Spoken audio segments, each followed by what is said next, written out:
Salut bande de loups, j'espère que vous allez bien, on se retrouve aujourd'hui pour une nouvelle vidéo review et cette fois-ci on va s'attaquer à Mon Bullet avec Bulldop. C'est un coffret qui comprend deux ouvrages, à la fois un guide pour bien vous organiser et un carnet pour justement appliquer tous les conseils que vous donne Bulldop, qui est à l'origine de ce coffret, sorti aux éditions Flammarion Jeunesse le 15 novembre de cette belle année 2017. Alors, Bulldop, vous la connaissez très certainement puisqu'elle est à la tête de la chaîne du même nom sur YouTube.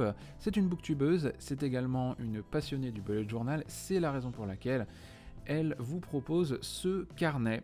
Et moi, Émilie, le vrai nom de Bulldop, je la connais donc depuis la sortie de sa vidéo Mon Bullet Journal, que je vous mets dans le coin en haut à droite en fiche. Et elle a, pour être très honnête avec vous, changé ma vie en fait, tout simplement. Cette vidéo, elle est... Voilà, c'est déjà la plus populaire de sa chaîne et à juste titre. C'est une vidéo qui m'a donc permis de découvrir le système du bullet journal créé par Ryder Carroll, qui est cité d'ailleurs dans le livre, et ça c'est très très bien. Et elle m'a permis également de découvrir certaines références, dont Bo Berry, qui aujourd'hui est très certainement une influenceuse qui a le plus influencé ma vie personnelle. On va pas s'étendre là-dessus, mais en tout cas, c'était juste un petit mot pour dire que à cette sauvage que vous voyez ici, la sauvage c'est son surnom justement, je lui dois énormément de choses, donc merci Emily, parce que je sais que tu vas regarder cette vidéo, merci à toi. Et on va rentrer dans le vif du sujet. Juste une petite note avant. Côté luminosité, c'est pas top, mais malheureusement, je n'ai pas trop le choix, puisque ça fait quand même 5 jours que j'essaye de tourner cette vidéo. 5 jours que je fail, malheureusement, parce que la lumière est exécrable. Il pleut, mais il fait gris, il fait froid, tout ça. Donc à la limite, on s'en fiche, puisque je suis à l'intérieur. Mais comme je tourne à la lumière naturelle, je suis obligé là d'utiliser un flash de téléphone pour pouvoir vous aider à y voir quelque chose, parce que sinon c'est juste terrible quoi. Donc voilà, j'espère que vous allez apprécier cette double review, on commence tout de suite. Alors pourquoi double review? Eh bien tout simplement parce que le coffret comprend deux ouvrages distincts. Vous avez d'abord les conseils de Bulldop, 96 pages de conseils qui ont été donc rédigés par Émilie, et ici vous avez un carnet qui est offert. C'était la condition sine qua non pour sortir ce livre. La condition d'Émilie, c'était aussi de pouvoir vous offrir un carnet pour pouvoir appliquer les conseils qu'elle donne dans son livre. Chose qui est très intelligente, puisque en général quand on a des conseils à appliquer, autant les appliquer tout de suite et s'entraîner. Et bien là, vous avez un carnet pour pouvoir débuter votre aventure bullet journalesque. Donc c'est vraiment bien pensé. On va donc faire cette review en deux parties, d'abord le livre, puis le carnet. Et je vous propose de commencer tout de suite avec les conseils de Bulldop. Comme vous pouvez le voir, la couverture est très minimaliste, puisque le design du coffret, c'est ça que vous allez voir en premier. Donc au final, le fait que le livre en lui-même n'ait pas vraiment de design, moi je regrette un petit peu, mais c'est parce que j'aime bien tatillonner, voyez-vous, je suis un petit peu comme ça, mais... concernant les conseils de Bulldop, bon, on a le carnet et côté couleur et présentation, on a tout ce qu'il nous faut à l'intérieur. On va retrouver l'univers d'Émilie et moi, c'est ce que j'aime le plus concernant ce livre. Alors, on va commencer avec l'introduction. C'est mieux, hein, plutôt que de commencer par la fin. Juste avant le sommaire, vous voyez que le livre est divisé en 7 chapitres, dont le matériel fétiche d'Émilie, les pages indispensables, comment s'organiser au quotidien, et mon chapitre préféré, que l'on va garder pour la fin, les idées de thèmes, avec tout plein de petits doodles que vous pourrez incorporer à votre bullet journal. Chose que j'aime beaucoup. Moi personnellement, j'adore dessiner dans mon budget, j'adore utiliser des calligraphies.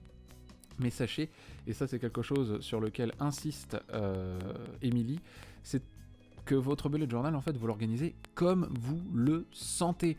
Vous n'êtes pas du tout obligé de faire plein de calligraphie ou plein de dessins. Si vous avez envie de faire quelque chose de super minimaliste, faites-le, faites-vous plaisir. Mais si vous avez envie, comme Émilie, de décorer votre bullet journal parce que ça vous détend et ça vous plaît de vous plonger dans un carnet que vous avez vous-même décoré, tous les conseils que Émilie peut vous donner sont là. Côté introduction, donc, on retrouve le fameux « Et salut !» Et salut parce que Émilie, voilà, c'est sa marque de fabrique, c'est la façon dont elle commence ses vidéos, c'est ce qu'elle dit à chaque fois. Et elle se présente, plus connue sous le nom de Bulldop sur internet. Avec la petite photo, et là, en fait, je trouve que cette introduction, ça nous met déjà dans le bain, directement, parce que, déjà, le « Et salut », qui a été réalisé par Émilie elle-même à la tablette graphique, ou à l'iPad, je sais plus exactement, mais en tout cas, qui a été fait numériquement. Ce que j'aime beaucoup, en fait, dans ce guide, c'est vraiment la mise en page. Il y a plusieurs choses, en fait, plusieurs détails sur lesquels on va s'appuyer, on va insister. Déjà, la mise en page, il n'y a pas énormément de texte, il y a juste ce qu'il faut là où il faut. Il y a beaucoup d'illustrations, des petits détails rajoutés comme ça, comme les petits masking tape, comme vous pouvez le voir, qui rappellent qu'on est vraiment dans l'univers du carnet de notes.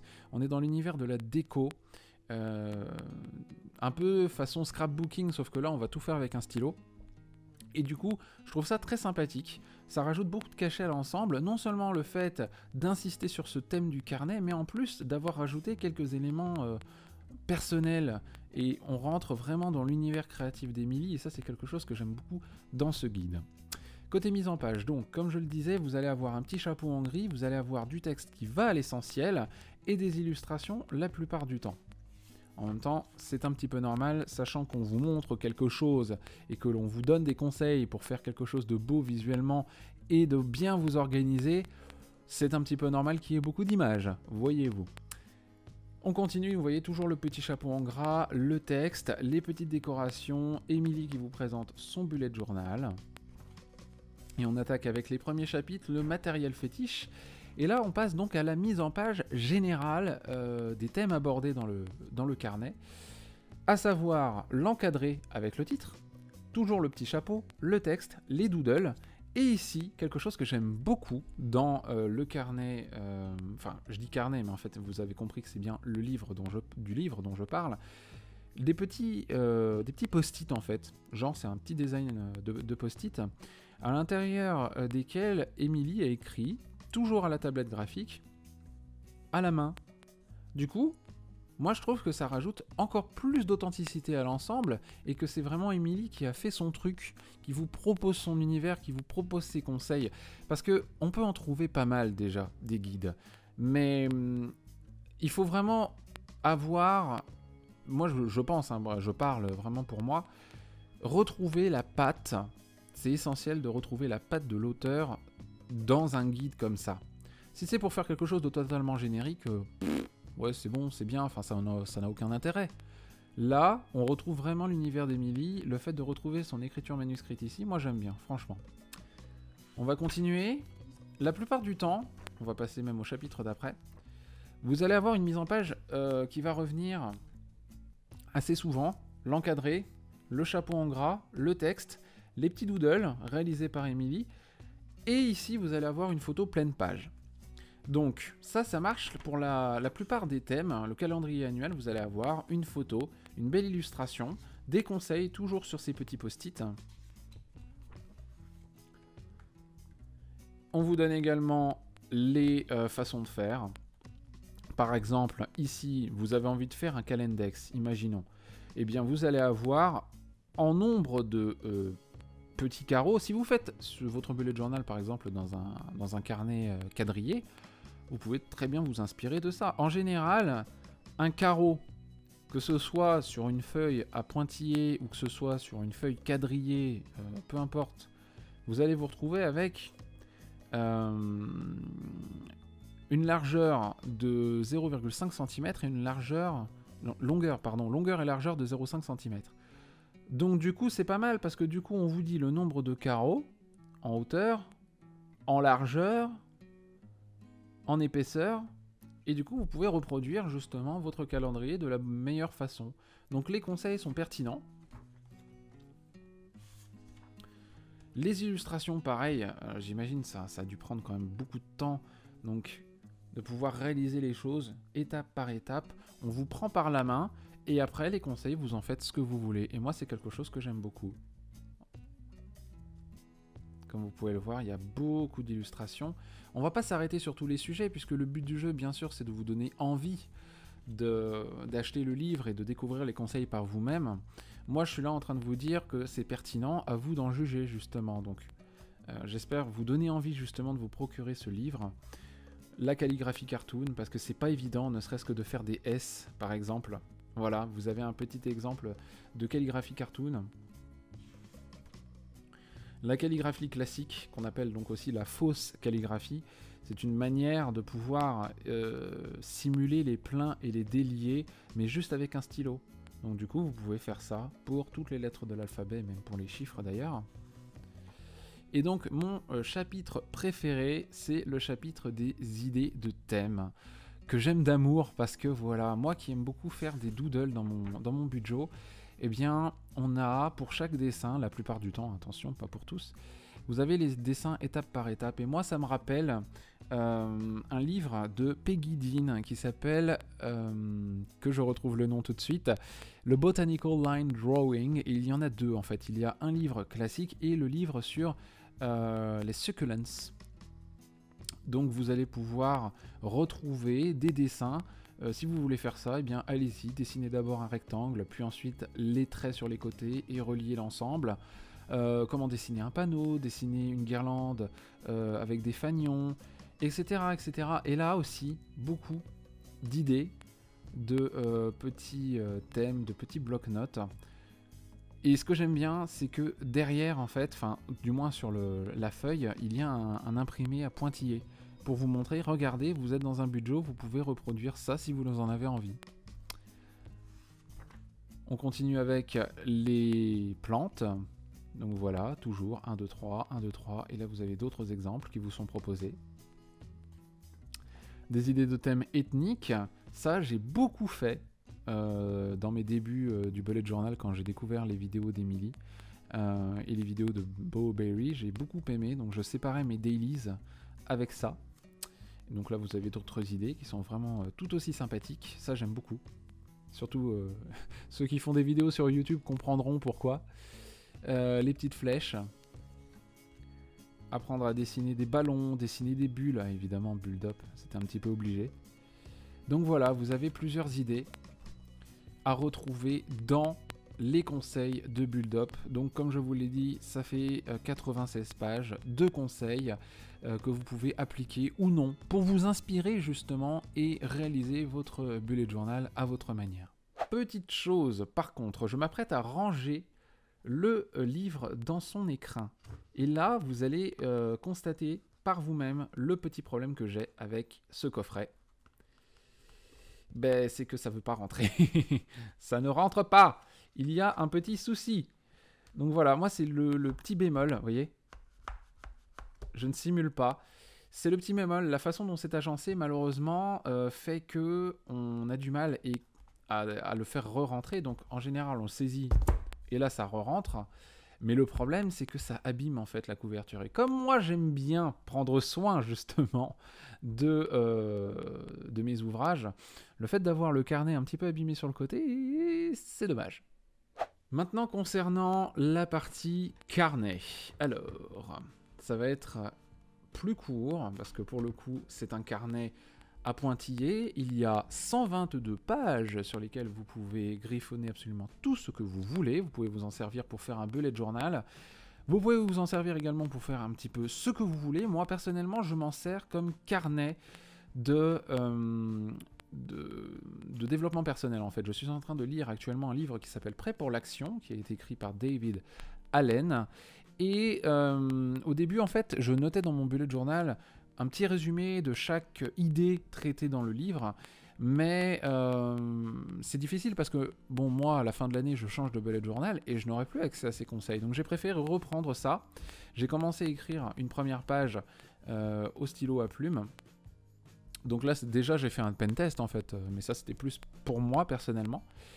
Et ce que je vous propose, eh bien, c'est de voir un petit peu ce que vaut le papier grâce à un autre pen test que j'ai donc fait au préalable, puisque malheureusement, voilà, hein, j'ai une session donc d'enregistrement précédente qui a échoué à cause de la luminosité.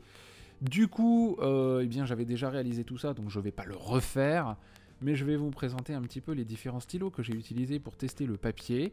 Pour ce pen test, j'ai donc utilisé un Faber-Castell Pit Artist Pen. C'est un stylo noir de taille 0.6, quelque chose comme ça, puisqu'en fait, chez Faber-Castell, on fonctionne en termes de lettres. Moi, c'était taille M, donc taille moyenne.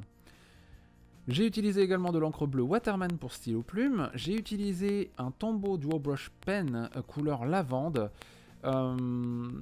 C'est en fait, les Tombow Dual Brush Pen ont cette particularité d'avoir deux pointes, une pointe pinceau et une pointe feutre. Donc j'ai utilisé les deux. Une couleur un petit peu plus prononcée pour le Tombow Dual Brush Pen, puisque là on a une couleur pastel, là on a plus une couleur dans les teintes Galaxy avec un rouge beaucoup plus foncé. Ici, j'ai utilisé le fameux stylo 4 couleurs de la marque Bic, donc j'ai testé le bleu, le vert, le rouge, le noir. Ici, j'ai utilisé le Tombow dilueur, donc c'est le Tombow N00 qui permet en fait d'utiliser deux nuances et de les faire fusionner, j'allais dire, de les mélanger ensemble, tout en sachant que ce qu'il faut savoir, c'est que les Tombow Dual Brush Pen en fait c'est de l'encre aquarelle, c'est de l'encre à l'eau en fait, à base d'eau, donc du coup c'est plus facile à mélanger. Je ne sais pas encore bien me servir de ce stylo mélangeur, donc bon, j'ai fait ce que j'ai pu. Ici, j'ai fait des petits pâtés, parce qu'en général, quand on fait des puces dans un bullet journal, on a besoin de faire des petits pâtés également. Ça peut être utile, et puis ça me permet de voir si l'encre traverse le papier.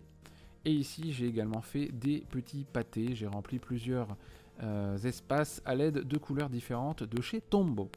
Voilà, ça ce sont mes stylos que j'utilise personnellement. Du coup, on va voir s'il y a la moindre trace de ghosting, comme on dit. Attention.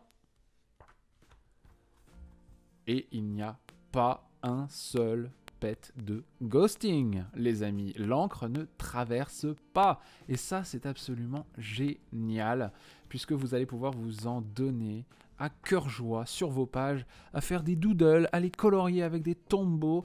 Vous pouvez y aller au crayon de couleur également. Évidemment, veillez à ne pas trop appuyer sur les pages non plus, puisque là, peu importe votre stylo, si vous appuyez trop, forcément, ça va se voir derrière. Pas en termes de ghosting, mais plus en termes de traces, en fait. Vous allez avoir les pages suivantes qui vont être marquées.